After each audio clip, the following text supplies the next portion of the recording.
Beverley McLachlin, Chief Justice of the Supreme Court of Canada from 2000 to 2017. She's come down especially from Ottawa to be with us.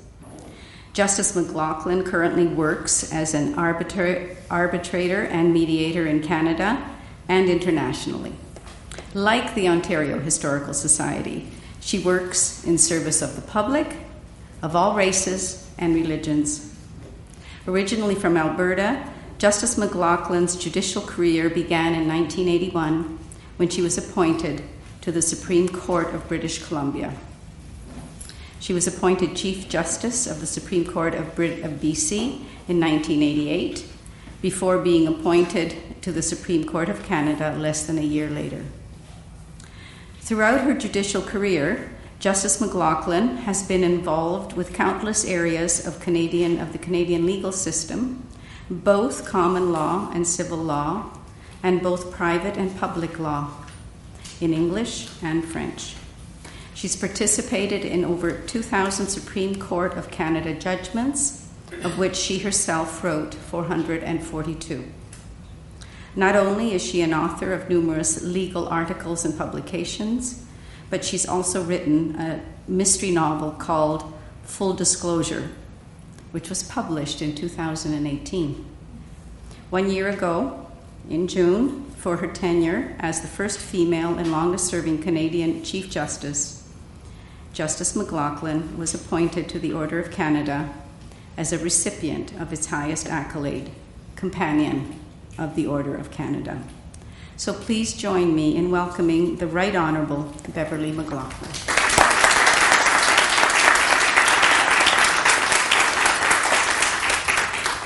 Bienvenue tout le monde. Thank you, Carolyn, for that warm introduction. It's a pleasure to be here among so many people who care about their community, their province, and their country's history. And it is a special pleasure to be here on your 131st annual meeting. That's a very long time for most organizations in Canada, and a pretty long time for organizations anywhere. And I think you are probably the second oldest, not in terms of your years, but in terms of your organization's longevity, the second oldest organization I've ever addressed. It may be that the oldest was the Supreme Court of Canada, where I sat for many years, which was created in 1870, 3 years after Confederation. I want to begin by congratulating you in the Society for the excellent work you do in preserving historical memories and sites within Ontario. Preservation of our sites, of our historical monuments, is most important.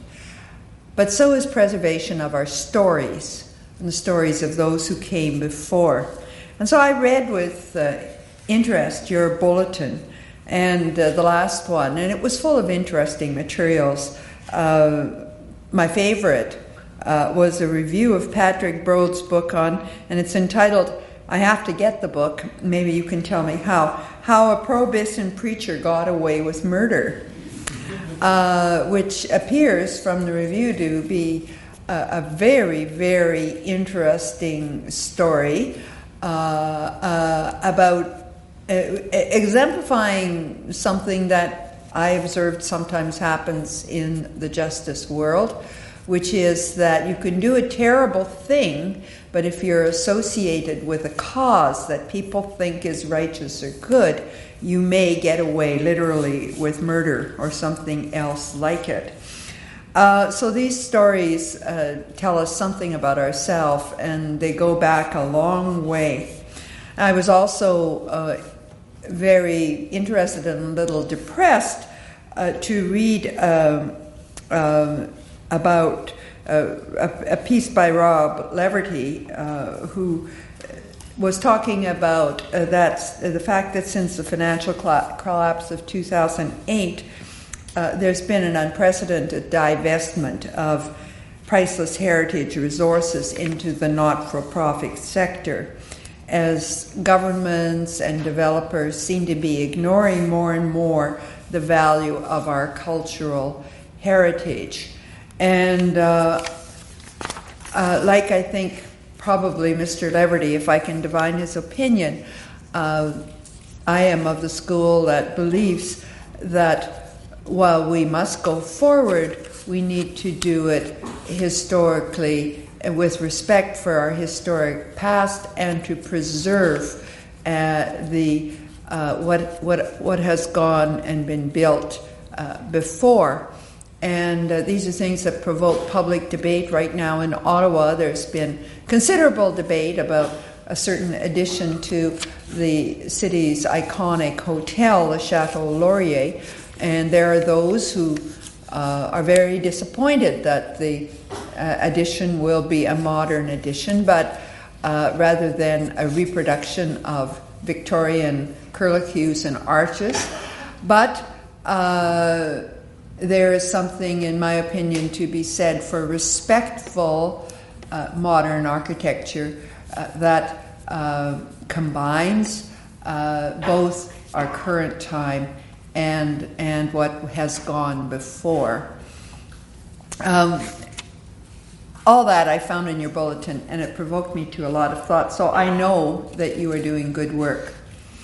Well, when I was invited to speak today, I thought, well, what about the history of the institution I've been most importantly involved with, which was the Supreme Court of Canada, where I sat for almost 28 years. And so I thought I would, if you would indulge me, I'd share a bit of historic trivia, which you may or may not know about the court. Many Canadians just assume the Supreme Court of Canada has always been there. It's a basic fixture to our country, and couldn't contemplate a Canada without it. But that wasn't the way things were in the beginning. In the 1867 Constitution, did not provide for the Supreme Court of Canada. All it provided for were the provincial courts of inherent jurisdiction, what we would now say would be the trial court and the appellate court, Superior Court of Ontario.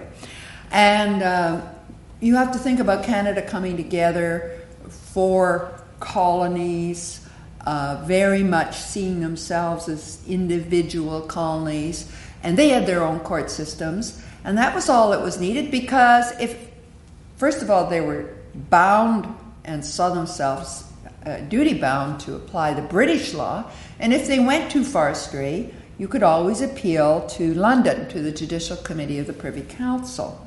So the original conception of Confederation did not include a Supreme Court. So how many of you know about this? Am I boring you? Because this is the story how the Supreme Court came to be, and I thought as people who like history trivia, I could share it with you. It's not trivia, it's pretty important actually.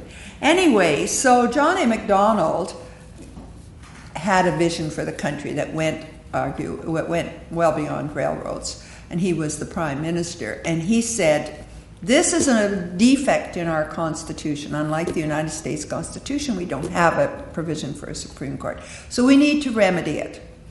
And he got busy, and he got an act together, and it was called the Supreme Court Act. And it was passed in 1870. Now, it wasn't easy, because the opposition, liberals, said, look, we don't need a Supreme Court. We have the Judicial Committee of the Privy Council in London, and we have our provincial courts, and that's all we need. So you're going to create this useless institution with judges that get paid. They'll have to house them somewhere. They ultimately found a place over the stables in just west of the West Block. But it's going to be expensive. And why do a useless thing and an expensive thing? But the Conservatives had the majority, and they got the bill passed. But there was something to be said for the opposition's arguments. So the court came, 5 justices. They came to Ottawa to sit, and there was no work. The first record of the court's first sitting said the justices convened. There being no business, the court was adjourned. That's it for 1870. And those who, and there was very little work in the years that followed. So 2 or 3 years later, political tides had changed a little. Anyway, the opposition brought a bill to abolish the court. They said this was obviously a mistake. We were right. It's useless. It's just costing this poor country money, and we're going to abolish it. And it was a closely run thing. You can find the debates in Hansard. And against the arguments of useless, expensive, Sir John A. Macdonald once again mounted a formidable attack on the opposition, a formidable case for the court. And ultimately, he did prevail, and the court remained, which is a good thing for me because I would never have been on the court if that hadn't happened. So it's very personal to me. But Sir John A. argued that even though Canada at the time appeared to be a collection of small provinces, and even though those justices were fine and doing their work, and even though there was an appeal to the Privy Council, he said Canada will be a great, important, and independent nation. And he said, history shows you can't be an independent and successful nation without your own court to create your own brand of jurisprudence. So we had two visions, a very colonial vision, colonies sort of getting together to for various economic and other reasons, but still being very much colonies, content with the British vision, and another vision of Canada that it should have, as an independent country, its own court. Now, it took a long time for the Supreme Court of Canada, to actually become very important, because the appeals to the Judicial Committee of the Privy Council lasted until 1949. So it was 79 years later before it became the Supreme and Final Court. And it took a while after that for it to develop its own independent jurisprudence. British precedents were cited almost all the time. But in the 70s, that started to change, and we had a real seminal Canadian jurisprudence developing, and then we had the Charter of Rights and Freedoms, and then recognition of Indigenous rights, and now Canada has its own jurisprudence, which is distinctive. It shouts, we are different, we are Canadian. And we have walked our own walk and developed our own rights jurisprudence and Indigenous law jurisprudence and much else. And now, over the last 20 years, our court has become important internationally because we stand for a vision, and perhaps abroad more than anything else, when people think about Canada, they think about our jurisprudence, our rights record, and so on, because it is very distinctive. Well, I've taken you ways off perhaps what you wanted to hear, but I thought you might be interested in that bit of historic trivia about how the court got going and the lessons it shows, I think, for history. Because as I said, I think that the proponents of the court really didn't have an economic or financial or practical leg to stand on, but they knew that if the country was going to be successful as they hoped, it would need its own court, and they based that on their understanding of history. So, my ruminations on the role of history in the creation of the Supreme Court of Canada got me thinking about other things, provoked ruminations on, I'm not a historian, but I love history, and I began thinking about the importance of history in national decision-making and what it means for us today. We all know that we live in a fast-changing era where the very speed of events and discoveries threatens to make history irrelevant, or so some say. They argue that, and many people just simply assume, without thinking about it, that the history of the past really doesn't have much to tell us about the big decisions we need to make for the future. And they say, why waste time talking about the past when the future presses on us so urgently? What is the use of history? Well, history has always had skeptics, those who contend that while it may be interesting, it is irrelevant to our well-being and our future. The skeptic's theory is captured in former British Prime Minister Harold Macmillan's statement that, and I quote, "History is just one damn thing after another." Now, this view suggests that we really can't make much sense of history. It's a waste of time to look for grand historical arcs in history. It is what it is, or rather what it was. I think of this as the non-agency view of history. History happens, we can't do much to shape it, and we can't learn much from it. The skeptic's view of history may be contrasted with the utilitarian theory of history.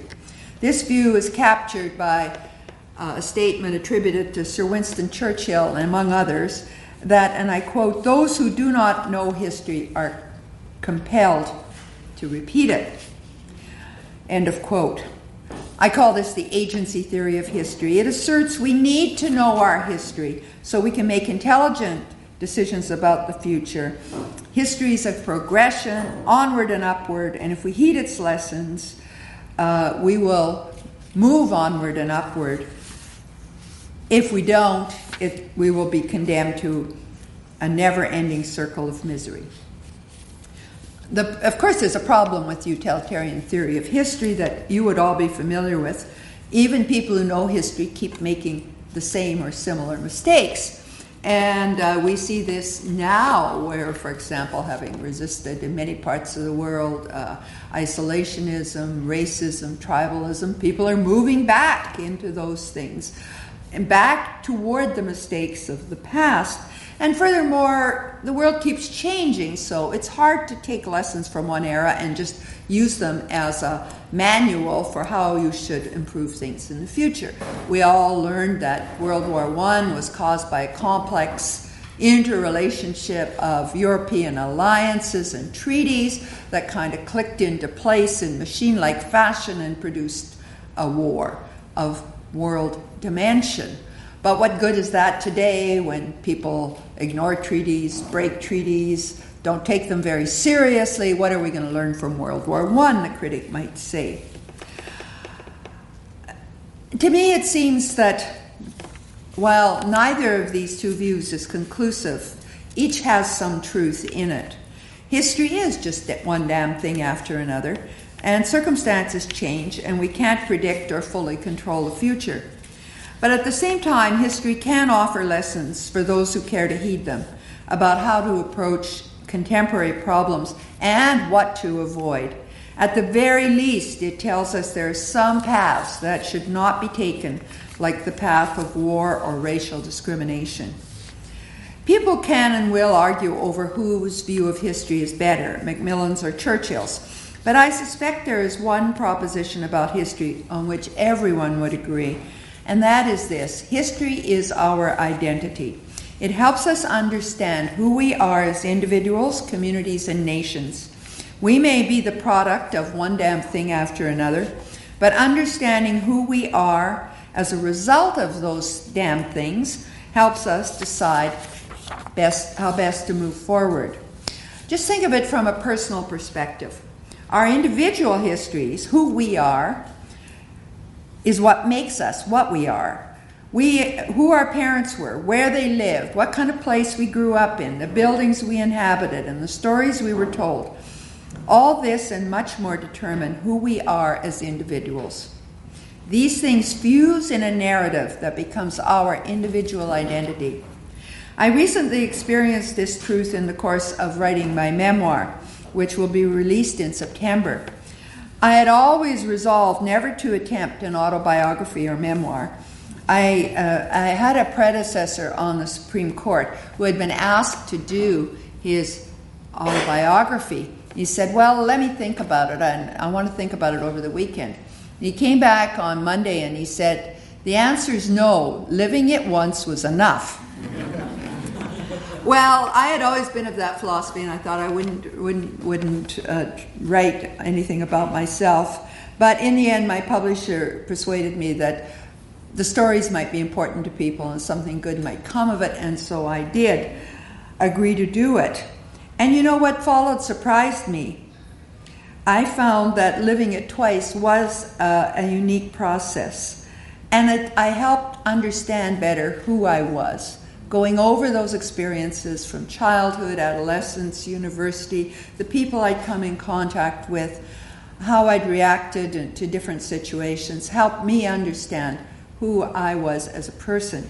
And I think we'd probably all feel the same way. Psychologists and psychiatrists have understood this from Freud and before. If you want to understand yourself, you have to look to your own history. Just as our individual histories make us who we are as individuals, so our collective histories make our institutions and our country what they are. A community's history, this community, is part of what that community is. An institution's history defines the identity of the institution. You came into being 131 years ago, and every year of that has defined you and made you what you are. A country's history tells us what it is. If you want to understand what your community, your institution, or your country are, I think you have to look to their history. Individuals shape communities. Communities shape institutions. Institutions shape our province and our country. Our stories mingle and intermingle to create a complex amalgamation that tells us who we are. The converse position of this proposition is that when we forget about our individual and collective histories, we don't understand who we are. And that's dangerous. We don't understand ourselves as individuals. We don't understand our institutions and their importance. We don't understand our country. We literally lose our identities, individual and collective. And that is why the work you do is so important. You're helping preserve those identities. I think people have understood that history is identity from humankind's earliest days. Why did our ancient forebears paint people and animals on the cave walls at Lascaux, France? Why did the Inuit people of Canada from ancient times carve figures and erect stone cairns? Why did the Greeks sculpt statues and the Romans write history? The answer, a big part of it, is that it was simple. They were trying to state who they were, understand who they were, and leave a testament for future generations as to who they were. In a word, to understanding and preserve their identities. Now, this has come home to me in the law, where I've spent my professional life. The life of the law is history. The law, actually, the common law, is history. What happened is that people brought problems to the judges. The judges found solutions to these problems and worked out rules. And usually it was a case-by-case thing. But gradually the cases accumulated and judges followed cases that had been decided before, and out of this emerged what we call the common law. And so it is a creation of history, like any institution or accomplishment, an amalgam of the thoughts and decisions of many, many people. And we create something important, which is fundamental to our governance, and we call it the law. And similarly, particular areas of the law are dictated by historical circumstances. And the genius of the law, and particularly the common law, but laws passed through statutes too, is that it can adapt to different circumstances. So we have many, many examples of this. One example, which I found interesting recently, relates to transportation. In the late 19th century, mid-19th century, the railroad was invented and changed societies. Rail lines were laid everywhere. England, United States, America, other places in the world. Suddenly people who'd lived in little tiny benighted, sheltered communities were traveling, so social things changed. And what happened economically? A few people got awfully rich, and we've heard about the moguls of the railroad moguls of the late 19th century, the Rockefellers and the Morgans and all of that. So then there was a terrible depression in the late 19th century, and people sat back and said, this was bad. We had too much gap between the poor and the rich. Are you thinking it might be happening again? We had too much power accumulated in too few hands. And so what did they do in the United States, and they were followed all over the world? They passed competition legislation, anti-combines legislation, forcing big entrepreneurs into smaller units. And that model proved enormously successful and sustained us for a long time. But surprise, surprise, now, over a century later, we're seeing the same patterns evolve. We have the Zuckerbergs now. Now, what are we going to do about it? That's one of the problems we face. We found that since the 1970s in the United States, Chicago School of Economics says, all that anti-competition stuff was nonsense. It was the wrong thing to do. And so we have been living for the past almost 50 years in a world where competition law has become less and less important. And what have we seen? Again, the pattern of accumulation. I just mention it because it shows how laws respond to history, in that case, competition. What will the new laws be that will address what we're facing now? I don't know. I don't even know whether we have figured out how to bring the law to bear on the accumulation of wealth and power in the hands of a few in the digital world. But there are many other stories. For example, when mass marketing and automobiles became ubiquitous in the 1920s and 30s, the whole law of negligence had to change. Before that, a person couldn't sue unless the person they were suing actually knew them. Well, that makes no sense in the age of mass marketing or automobile accidents. So the law had to change. And a new principle of foreseeability, reasonable foreseeability, was introduced. So the law, and I could give you many, many, many other examples, the law responds to history, and in so doing, the law creates history. And so it is, I think, with every area of our existence. One of the good stories on Canadian history is the resurgence of Indigenous history. This is a very interesting thing that is happening in Canada and elsewhere, and it is very important. When I went to school in the middle of the 20th century, I was taught that history started with Samuel du Champlain coming to the eastern shores of what is now Canada. And I studied various explorers and prime ministers and so on. Canada started sort of back then, became a country in 1867. That was Canadian history. I even studied history in university for a course or two. Nobody talked about Indigenous history. Canadian history was European, quote-unquote, history. And then suddenly, we realized that our country's history goes back much, much further. It goes back tens of thousands of years. And just because that history wasn't written down doesn't mean it's not history. Indigenous people had oral traditions, and they passed the history down to knowledge keepers.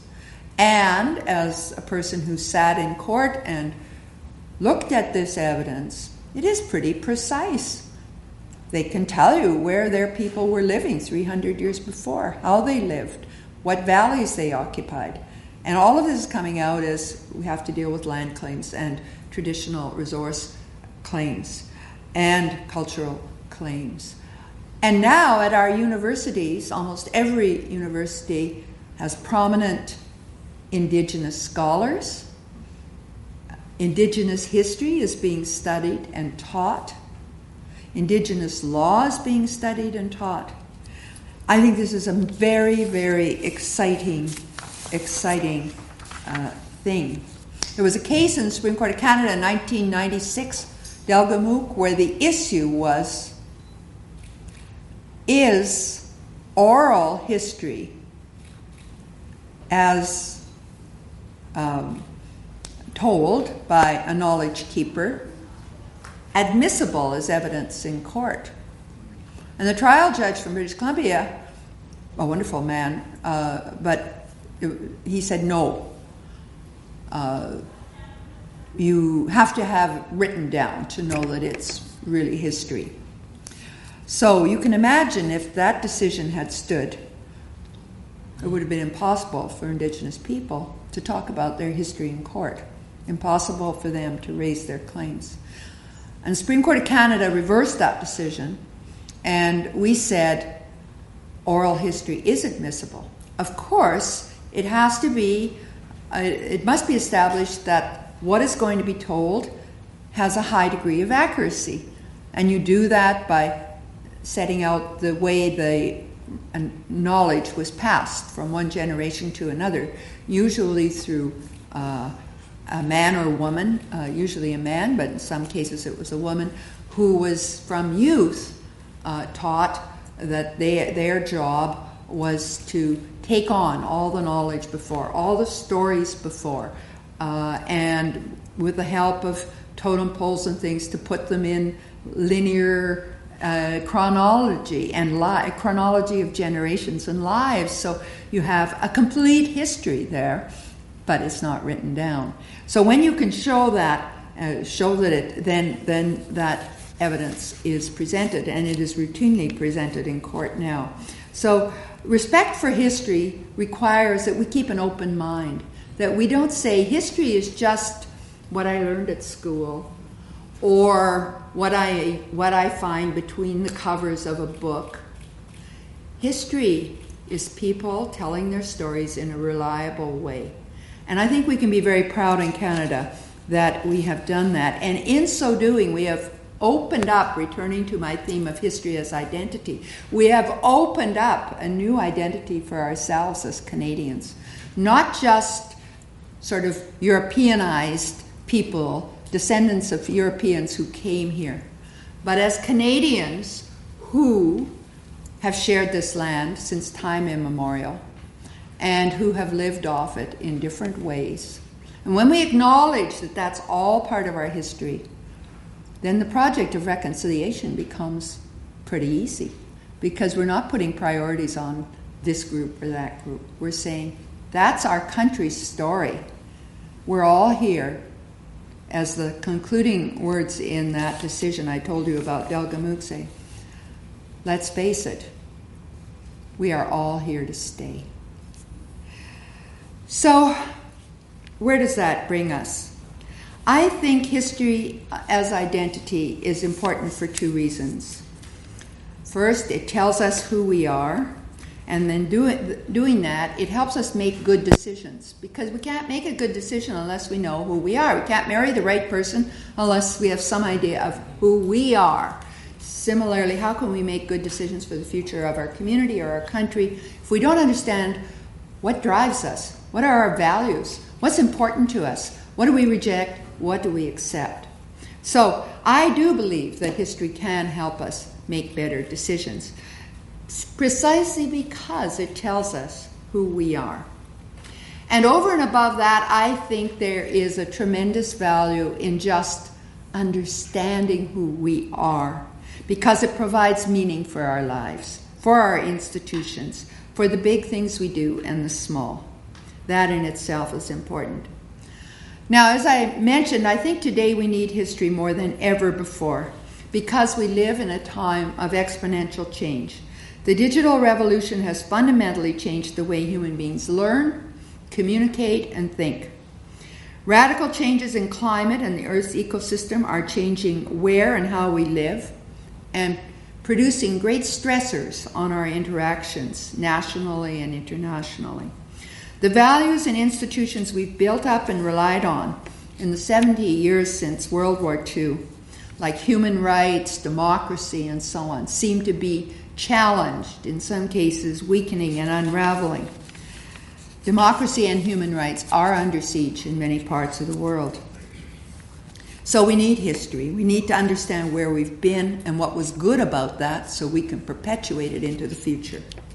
And then there's a brighter side. I don't know if any of you have read Yuval Noah Harari's book Homo Deus, which came out in 2015.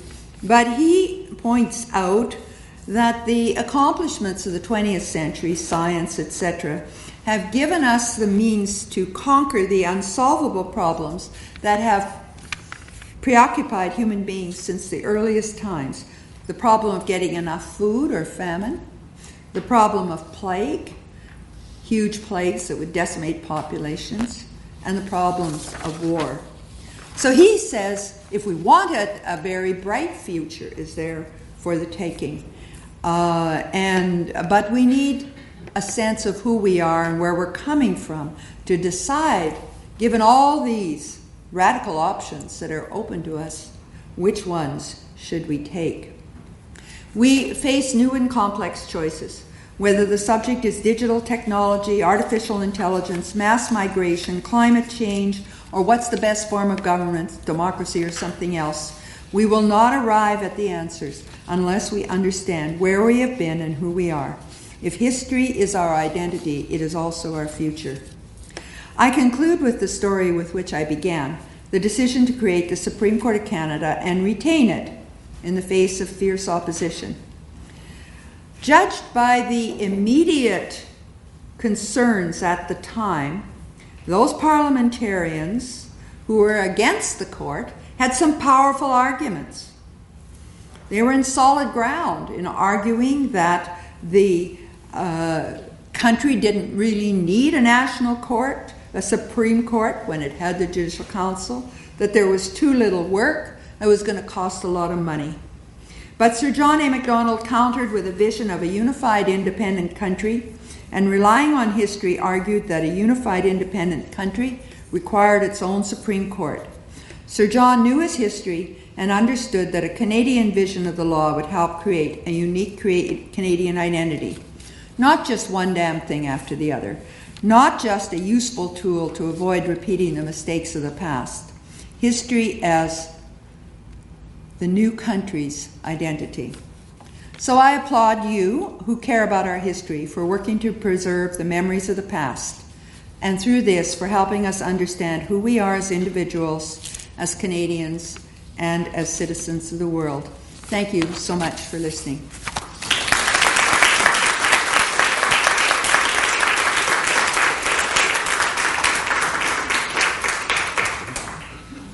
So on behalf of all of us present, I'd like to thank you for your thought-provoking and stimulating discussion. It's also a poignant reminder, I think, of the OHS's mission of preserving, promoting, and protecting, that it's still relevant today and perhaps even more important than ever before. So once again, on behalf of everyone present, I hope you will please accept this on behalf of us. Thank you. And thank you very much for your presentation again. Thank you.